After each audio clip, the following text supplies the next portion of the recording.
Hallo ihr liebe Leute, hier ist wieder der Yankee mit Let's Play Final Fantasy 9 auf Pelzig. Ich bin jetzt hier zufällig drauf gestoßen, als ich hier unterwegs war Richtung Treno und bin hier auf den Knabe gestoßen und habe spontan die Aufnahme wieder gestartet. Und der kriegt einen Jadestein, damit ihr das nämlich auch noch seht. Schönen Dank. Sagt Hallöchen zum Babutkäfer. So, sowas kann nämlich hin und wieder auch mal vorkommen, dass nicht Gegner kommen, sondern dass wir sowas treffen und das gibt uns dann AP, nachdem sie dann hier entsprechende Sache fordern. So, dafür sind dann auch solche Jadesteine gut. Card gab's auch noch. Ja, wie gesagt, ich bin gerade eben hier raus und wollte gerade noch Lindblumen sage ich. Bin hier gerade hergekommen und wollte gerade noch Treno gehen, um dort wieder das Let's Play zu starten. Aber die Minute vorher hat es jetzt irgendwie ausgemacht, gerade weil ich jetzt diese Zufallsbegegnung mit dem Wesen hatte, wo ich dann wie einen Gegnerkampf getroffen habe. Ich bin hier rumgelatscht und auf einmal kam das Wesen. So, was ich auch noch vergessen habe, war der Druidenstab während dem Kampf gegen den schwarze Tenor anzulegen. Das heißt, der Multistab hat jetzt auch schon mal 5 mehr geskillt. So, Gift und Galle, ja, was anderes kann sie doch eh nicht mehr lernen. Shell muss sie sowieso noch lernen. Und Götterspeise, kann sie Shell irgendwo anders gerade lernen. Analyse, ich glaube Shell lernt sie auch noch woanders, genau hier noch. Bei der Mithril-Route kommt das auf jeden Fall noch vor. Und beim Multistab auch nochmal. Ja, kann sie genauso gut nochmal kurz Götterspeise lernen. Shell rennt uns ja nicht fort, da haben wir ja später noch mehr als genug Gelegenheit, das zu lernen. Okay, hier kommen wieder normale Gegner. Man hat es ja auch schon an der Musik gehört, die so lieblich klang bei dem anderen Wesen. Und hier ist es ja die ganz normale Kampfmusik einfach wieder. So, Steiner for the win. Sehr schön. Gut, gut, gut. Ja, die Episode hat jetzt etwas wunderlich gestartet, muss ich sagen, aber ich finde, das hat jetzt so gepasst und ich wollte auf jeden Fall, dass man das noch seht. Weil ansonsten das zu erklären wäre immer etwas doof, aber man kann auf der Landkarte hin und wieder mal solche Wesen treffen wie dieses Gespenst hier. So, dann einmal Mogri. Ah, der Moguo. Okay, dann speichern wir hier nochmal ganz kurz, damit uns so ein Quatsch nicht nochmal passiert. Oh, Südentor, Wartehalle will ich überschreiben, genau. Ah, die Weltkarte-Musik ist auch so großartig. Okay, das war's dann. Bis zum nächsten Mal, Coupon. So, dann können wir jetzt auch hier mal gefahrlos reinschnuppern. Und nochmal gucken, ob wir da so Kreaturen erneut treffen oder ob wir möglicherweise Glück haben und etwas schwächere Gegner treffen. Oh, da sind sie wieder. Die Sausäck, die mache ich fertig, das nur. Hör auf mit deinem Lebenszwang, ich sag was im Guter. Okay, gut. Glück gehabt. Ja, was anderes können wir jetzt halt nicht machen. Wir müssen einfach so drauf hauen. Eisreise in Ordnung, wenn sie das machen. Aber 3-mal hintereinander Lebenszwang wäre schon abartig. So. Dann kümmert sich Steiner gleich mal um den Nächsten. So, jetzt sind sie alle 3 angegriffen. Die Biester. Und Markus macht ihn fertig. Genau. Steiner auf den Nächsten schon drauf. Ah, Mann. Bitte nicht. Puh, Schwein gehabt. So, Steiner. Sonic Bang. Das können sie meinetwegen machen. Habe ich überhaupt kein Problem damit. Vor allem bei Steiner nicht. Ich will einfach mal gucken, was die so geben. An Erfahrungspunkte und so. Scheiße. Ja, da hat die Prinzessin denn nett gelegt. Nee, Mensch, Mann. Ach, Glück gehabt. Gut, Steiner hat ihn fertig gemacht. Bleibt nur noch das kleine Schweinchen hier übrig. Und Sonic Bang kann ich gern machen. Zwar auf unser Weißmagierin, aber das macht man erstmal nichts. Ist ja der letzte Gegner. Puh. Das war Schwein gehabt. So. 307 Erfahrungspunkte bringen sie und 2 AP. Ja, bringt uns durchaus weiter. Mandragora Karte haben wir auch noch gekriegt. Schick, schick. Okay. Oh, die sind immer noch stumm, wie es aussieht. Wofür haben wir dann das Echo-Kraut?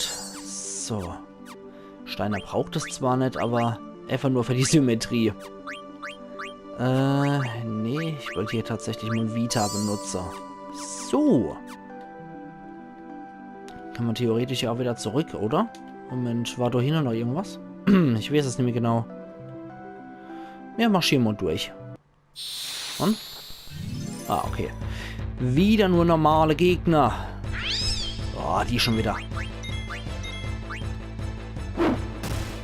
Das mal will ich so schnell erledigen. Ich hoffe, das geht. Steiner, bitte? Sehr gut. Es sind nur 2 Attacken, mit denen ich hier rechnen muss. Lebenszwang. Nein. Gut, hat mich getroffen. Ah, nee, du nicht noch einmal. Nein. Hör auf mit deinem Lebenszwang. Wow, gut gemacht, Steiner. Oh, der war gut. Und jetzt du nochmal. Sehr schön. Alter. Hat doch irgendwas anderes, ihr Freaks. Okay, Prinzessin hat auch überlebt. Das ist so ein bisschen Roulette, das Ganze.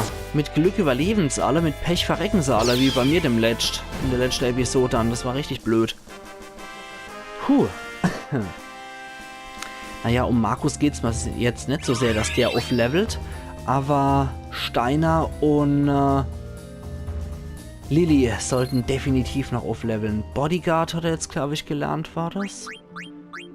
Steiny Boy. Gucken wir gerade mal. Ja, Kraftklinge hat er auch bald gelernt. Dann wird es Zeit für die nächste Waffe für ihn. Da ist er noch kräftig dabei am Weihrauch. Und dann kann er als nächstes das für Kannibaler. Eisenhelm Babuta kommt dann nur mit Holzauge. Level Up muss er auf jeden Fall lernen. Was Besseres haben wir derzeit für ihn nicht parat. Okay. Ah, da ist eine Höhle noch. Okay. Ratakus. Oh, das ging ja fix. Okay. Shay. 21 Erfahrungspunkte und NAP bringt er wenigstens noch, der Knabe. Okay, da habe ich aber gesehen, dass eine Höhle ist. Das sollte man vielleicht auch nochmal reagieren. Das ist die Höhle. Deswegen speichern wir hier unbedingt nochmal. Nicht, dass hier im Hör irgendwas kommt, was uns rasend schnell umlegt. Ich bin mir nämlich echt nicht mehr sicher, was da drin ist. Aber sicher ist sicher. Und außerdem haben wir gut Erfahrungspunkte gesammelt gegen diese Mandragora. So.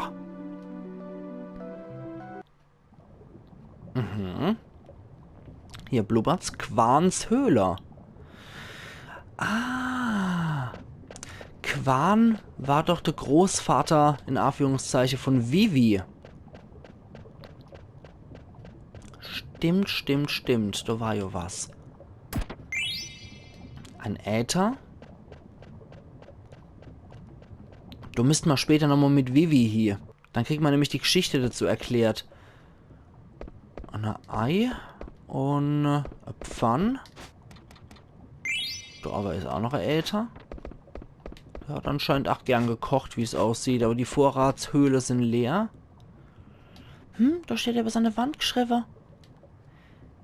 Ein halbes Jahr, nachdem ich Vivi aufgenommen habe und er ist immer noch nicht gewachsen. Hä? Ja. Offensichtlich war Meister Quan ein Kuh. Da ohne im Meer, kennt es Scham sei? Ja, schwer zu sagen, oder? Du müssten wir mal irgendwann vorbei, wenn wir sowas wie ein Schiff haben. Aber hier ist Vivi offensichtlich aufgewachsen. Die Uhr ist stehen geblieben, das Datum ist noch relativ nahe, auch für eine Woche, bevor ich Alexandria verlassen habe. Zu der Zeit ist dann wohl auch Vivi aufgebrochen. Moment mal. Was mit der Gavel, mit der große? Der können wir jetzt nichts anfangen? Nee. Okay. Da können wir aber noch Seel, glaube ich, runterklettern. Genau. Geile Geräusche. Und dann ist da noch etwas. Und zwar ein Äther. Schade. Ich habe echt gedacht, da gäbe es doch ein paar bessere Gegenstände. Naja, wir kehren mal wieder zurück, wenn unsere Gruppe wieder vollzählig ist und nicht 2 Teile für sich da rumlatschen. Und dann sorgen wir mal dafür, dass Vivi hier wieder zurückkehrt. So. Okay. Gut. Dann wieder durch die tiefe, dunkle Wald weg. Ja, da muss hier sehr abseits gelebt haben, in einer Höhle beim Wald. Die nächstgelegene Stadt war Treno. Aber da residiert ja nur der Adel. Die lassen ja sowas wie diese Kuhs gar nicht erst rein. Mistvieh. Komm schon. Schade, ich sollte echt mal wieder so Runde haben, wo ich im Vorteil bin und als erster angreife. So, Markus eröffnet. Lebenszwang. Behalten für dich. Gut, ist der jetzt überlebt. Okay, der nächste dann ist der. Prinzessin machen platt. Okay. Ja, dann sind die Scheißer wieder dran. Puh, gut. Und die schnetzen wir jetzt auch noch. Sonic Bang kannst du gern machen, habe ich absolut kein Problem mit.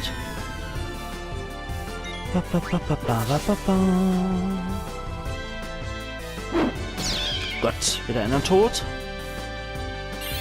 Jetzt dürfen die auch nie so gefährlich sein, die Viecher. Okay. Jetzt sind wir dran. Und das ist ein Untergang, du Mistvieh. Gott. Puh, dafür gibt es wieder jede Menge Erfahrungspunkte. Reicht bei denen wieder für Level. Perfekt. Ich denke, die haben danach definitiv sehr gutes Level für unseren derzeitigen Stand. Dafür hat uns der kleine Ausflug schon was gebracht.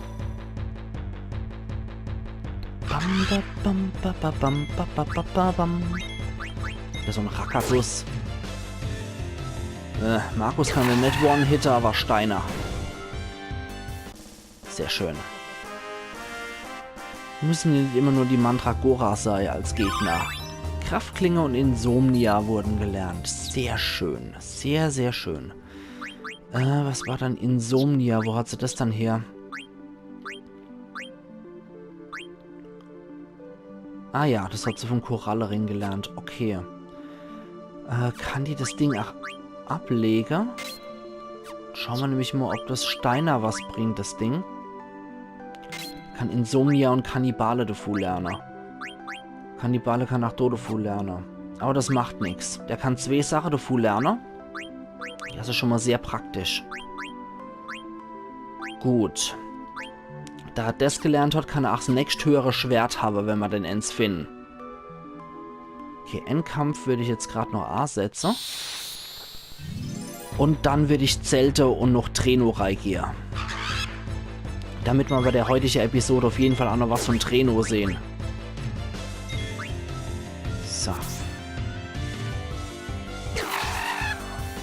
Einer weg und der zweite ist auch gleich kaputt. Sehr gut. Ausgezeichnet.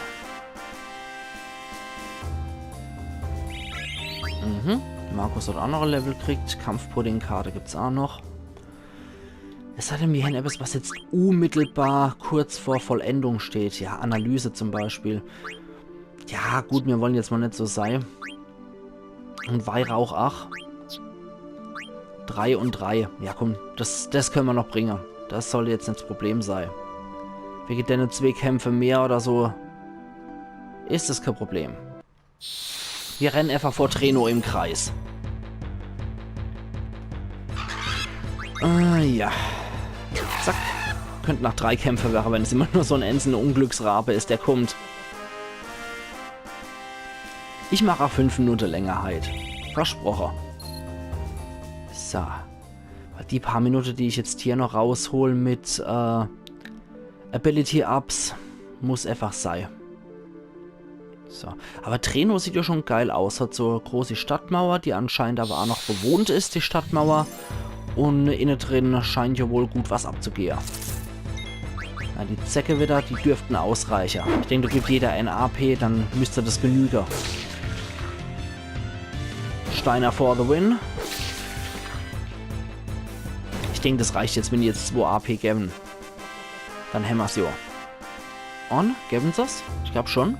Ja. Weihrauch und Analyse haben wir jetzt gelernt. Sehr schön. Okay, dann kriegst du noch Analyse haben wir jetzt. Dann kriegst du die Mithril-Route. Dann können wir jetzt nämlich auch unser Shell wieder weiter lernen. Und noch 30 AP. Darfst auch schon die Bestwaffe für dich haben, der Multistab. So, für dich haben wir leider noch nichts, aber du hast Weihrauch gelernt. Das heißt, du kriegst einfach nur aus Prestigegründen das Ding. So, wunderbar, oder? Dann rufen wir mal hier den Mogri, den wir hin. Jetzt selten nochmal vor der Stadt. Der rennt durch die ganze Stadt bis zu uns. So. In unserem Dreieckszelt versperren wir mal schnell den Eingang von der Stadt. Und dann speichern wir. Da haben wir nämlich jetzt auch die 2 einigermaßen dem Niveau von unserer anderen Gruppe angepasst. Wenn die sich wieder vereinen, dann ist doch nicht mehr ein so riesiger Unterschied, was die Levels angeht. Vielleicht nach oder 2. Weil wenn Steiner und Lilly bei 10 und 11 sind und die andere so bei 12 oder so, wenn sie wieder kommen, da ist doch wirklich nicht mehr so viel an Unterschied. So, da ist die Musik auch sehr schön, wie ich finde. Vergnügungsstadt Treno. Prinzessin, das hier ist die Stadt der Adliger Treno. Als erstes müssen wir irgendwie in Erfahrung bringen, wessen Besitz sich wohl die Silbernodel befindet kennt. Aber in Treno treiben sich nicht nur Adlige um und so. Wenn's Nacht wird, dann kommt's Diebesvolk zum Vorschein und so. So wie der Knetkopf da links. Es ist eine Schande, dass Parasite wie deinesgleiche den Ruf und deren prunkvoller Stadt so in den Schmutz ziehen. Das dich bei dir mal anderes Mal aus, aber zunächst steige ich mal in so schicke Villa ein und schnapp mal die Silbernodel und so. Einsteige, schnappe, wenn ich der schon her, Kerl, da krieg ich nach Kress. Kerl, über mein Leich lass ich dich dein schändliche Tagwerk noch gehen. Aha, dann mögt der feine Herr Ritter doch bitte so gut sein, mir erkläre, wie was sonst an die Silbernodel rankommen und so. Weil die Gosch, Kerl, eines ist schon mal sicher, ich werde auf keinen Fall zulassen, dass du nur einfach so stiehlst, kapiert? Ja, du hast doch mir geschlossen, wenn dir meine Methode nicht passen, dann mach dich doch vom Acker und so. Vor allem, weil wir das gerade richtig schön vor der Wache ausdiskutieren. Jetzt schlägt's aber 13 und was verdrehst du überhaupt die Tatsache so schließlich? Und tschüss. Warte doch mal gefälligst, ich bin noch nicht fertig mit dir, Kerl. Nicht ich, sondern sie und so. Wer? Was redest du da? Willst du etwa vom Thema ablenken, Kerl? Prinzessin, es tut mir sehr leid, aber es ist absolut unter meiner Würde, mit Xindel wie dem du gemeinsam die Sache... Prinzessin? Schon wieder. Ich bin jetzt schon seit 18 Jahren Ritter. Warum wäre ich Hauptmann von der Blutertruppen auf so hart die Probe gestellt? Aber am Ende mal, wem verdanke ich das alles? Die Erreichung deiner verdammte Tantalus-Band. Weg. Alle beide weg. Aber ich will kein Ritter sein, wenn ich mich von selbst aus der Fassung bringen lasse. Zuerst muss ich die Prinzessin finden. Okay. Spezialität und Ambition. Immer auch Spezialität. Active Time Events sind immer geil. So. Stehen geblieben! Ein Dieb? Es gibt aber wirklich viele von denen hier. Hey, mein Geld? Lilly wurden 1000 Gil gestohlen und es war der tolle Seitenstraßen-Jack so nebenbei, der sie beklaut hat. Alter, was bist denn du für einer? Was ist, sag mal rund. Ah jo, komm. Einer machen wir noch. So, da habe ich mich mittlerweile so ein bisschen reingelesen, was das Ganze angeht. P sind physische Attacke, M sind magische Attacke. Das erste ist der Angriff. Die zweite Zahl ist der physische Verteidigung und die letzte Zahl die magische Verteidigung. Also je höher, desto besser natürlich. Der attackiert magisch und hatte ziemlich gut die Verteidigung. Das ist aber nicht so gut. Auf der Andere Seite. Kommt, den nehmen wir mit.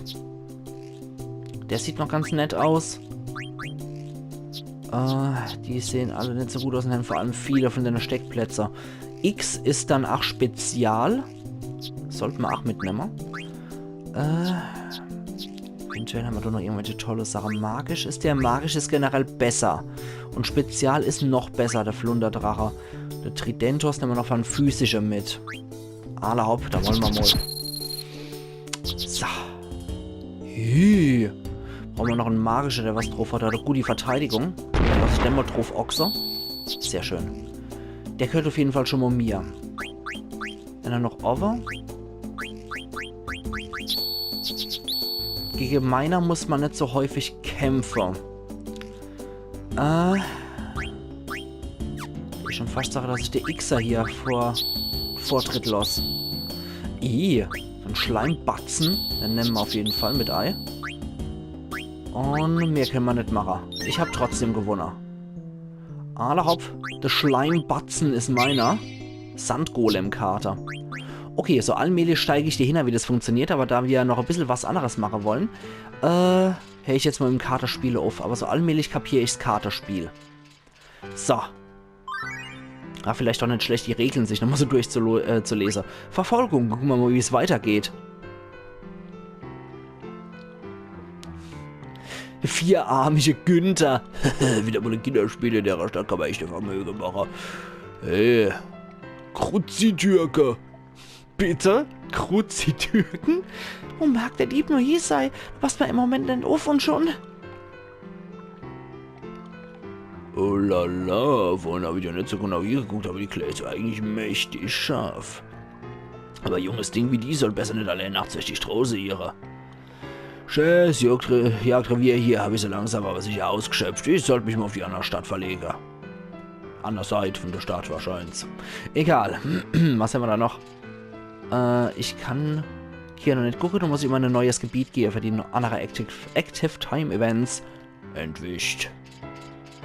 Sieht so aus, ja? Was ist denn da? Tür zu dem Tor ist immer verschlossen. Ich hab gesagt, da drin geht was vor sich, aber die ganze Sache ist mir nicht so ganz geheuer.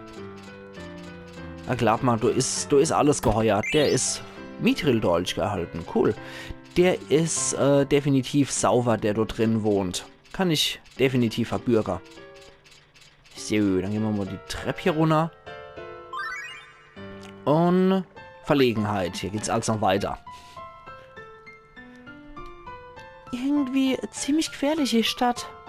Aber ich muss so schnell wie möglich in der Besitzung der Silbernodel gelangen und dann irgendeinen Weg wieder nach Alexandria zurück zu... Hä? Naja, hier vielleicht... Nee, das lasse ich lieber sein, du ist er... Ach, ganz bestimmt nicht. Genau. Ah. Entschuldigung vielmals, ihr wisst nicht zufällig, wo ich in der Stadt einen Gegenstand namens Silbernodel... Silberhochzeit? Ach Mägst, mein Kind, die hätte ich bald feiern können, wenn mein armes kleines Frauchen nicht vor 3 Jahren gestorben wäre. Nee, ich habe eigentlich den Gegenstand gemeint, von dem man sagt, er wird je die Form der Versteinerung aufheben können. Aber, mein Kleines, willst du mir etwa unterstellen, ich hätte Verkalkung? Das ist aber gar nicht nett von dir. Bin zwar vielleicht nicht mehr die Jüngste, aber immer noch fit im Schritt. Vielen Dank für eure wertvolle Zeit. Ich bin noch voll auf der Hebe, wir könnten ja mal in das Saufen gehen. Lieber nicht. Hallo, du lustiger Mensch. Gibt's etwas? Ich wüsste nicht, was jemand wie du mit mir zu besprechen hätte, aber... Ach. Ja, das sind wir die Richtiger. Okay, hier können wir noch reingehen. Ach, du ist ja der Kerl. Gar nicht was, wenn ich tue. Machst du irgendeine 16-jährige Liebreizen, die Shandy Prinze, ich meine, junge Damen vorbeikommen sehr. Ich habe überhaupt nicht gesehen und schon gar nicht das goldige Ding mit dem hübschen langen Zopf. Wie Männer? Was hast du denn gerade von dir gegeben? Nix. Ich habe rein gar nichts, sag ich. Also ich bin da vorhin ein bisschen gestolpert und da ist mir wohl rein zufällig mal Hand in ihr Geldbörse gerutscht. Sache gibt's. Aber hier, ich gebe dir den Kraftgürtel, den ich mir nur davor gekauft habe. Ist doch riesig, oder? Tschö mit Ö. Warte mal. Er hat zwar 4 Arme, aber er lacht so, als hätte er auch noch 4 Bä. Sehr schön. Kraftgürtel erhalten. Dürfte was für Steiner sein, ne? Insomnia und Kannibale.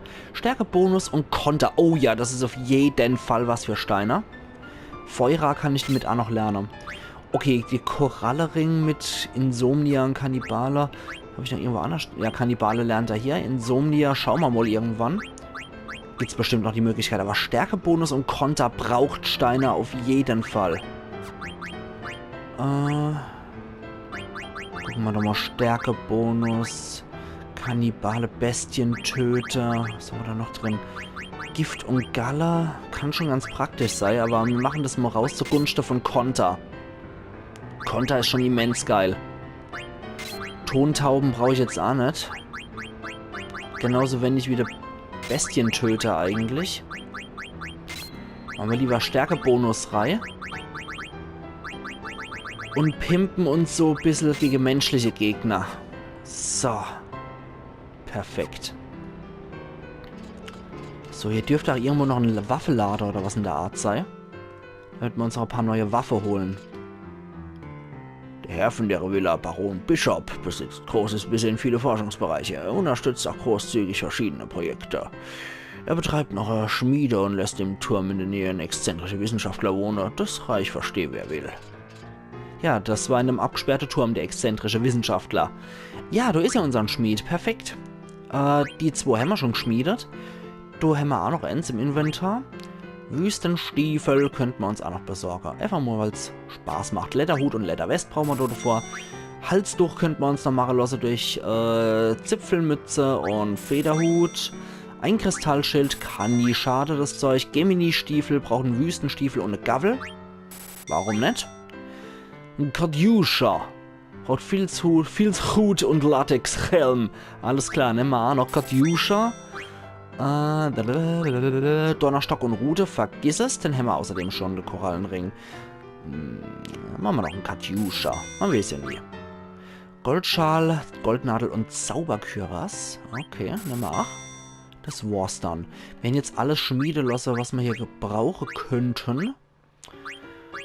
Was macht Katjuscha? Das ist so ein Frauenhut, ja genau. Okay, oder so ein leichter Hut. Zauberküras haben wir schon. Gemini-Stiefel. Aber Kraftbogen. Nee. Also für Steiner muss auf jeden Fall eine Kraftgürtel behalten. Aber wir gucken einfach mal, was es so noch Tolles gibt. Gemini-Stiefel machen Holzauge und HP plus 10. Muss er unbedingt auch lernen, gute Steiner. Hauding Lukas können wir noch lernen. Tontauben, Habgier und wenn schon. Das ist was für Sedan. Goldschal, Autopotion. Also wenn man getroffen wird, macht man sofort einen Potion auf sich. Ist das, glaube ich, dann. Okay. Den könnten wir einfach noch machen, damit wir es haben, aber wichtig ist das jetzt nicht. Okay. Gerade noch mal kurz gucken. Für Steiner haben wir hier keinerlei Waffe oder wichtige Sache. Okay, den Kruscht haben wir alles schon gemacht. Katjuscha. Gucken wir mal, was Katjuscha bringt. Aber wir sollten auf jeden Fall auch noch im Waffenlader Ausschau halten. Der ist da, wo wir die gar nicht gesehen haben, bei dem älteren Herr. Da dürfte dann bei der Villa von Baron Knight dürfte das sein. So, das ist das Auktionshaus. Bist du auch hier, um der Baronesse Stellatio zu bringen? Dann ist doch bestimmt eh nur Fälschung, oder? Sei besser auf der Hut. Der alte Vogeltante machst du nämlich nicht so leicht was vor. Nee, doch nicht. Doch nicht das Auktionshaus, sondern das von der Baroness des Awese. Ach Gott, Vogeldame. Seit dem Besitz von Stellatia, so zeigt sie wieder vor. Euer Mühe soll belohnt werden. Wir sind auf der Suche nach Stellatia, Sternensplitter, die auf der ganzen Welt verdient sind. Oh, ihr habt also die Eris-Stellation in eurem Besitz. Überlasst sie mir und überlasst sie uns und ich werde euch reich belohnen. Ja, bitteschön, da ist aber. Oh, sehr vernünftig von euch. Wir danken fürs Geschäft. Ein anderer kann die Dinge ja eh nicht gebrauchen, von daher darfst du haben. So, da hinten schwebt sitzt in der Ecke rum. Oh, ja. Ihr Belohnung erhalten von unserer Dienerin. 1000 Gil, okay. Je mehr von den Dinger ich sammle, desto besser wird es natürlich auch von der Belohnung her. Das am Anfang ist, naja, nicht der Rede wert. Das ist ein kleines Taschengeld, was ich da krieg. Aber es wird definitiv besser. Ich hoffe, das Zwitschern war jetzt nicht zu stark im Kopf zu hören. Existenz, hier ist das ja leid. Oh, heute mache ich aber wirklich lang, merke ich. 800 Gil, 1000 Gil. Oh, hier ist halt so Auktionshaus. Na, wenn das so ist, dann komme ich vielleicht hier in den Besitz von der Silbernodel. Hm? Oh, Kuja ist auch hier. Der scheint wohl hier auch Geschäfte am Laufen zu haben. Gut, dann würde ich aber sagen, das ist die Karte-Kampf-Arena. Ich mache jetzt mal an der Stelle hier einen Cut. Und wir sehen uns dann morgen wieder zu Let's Play Final Fantasy 9 auf Pelzig, wo wir Treno weiter erkunden werden. Also machen's gut und bis morgen dann wieder. Euer Yankee.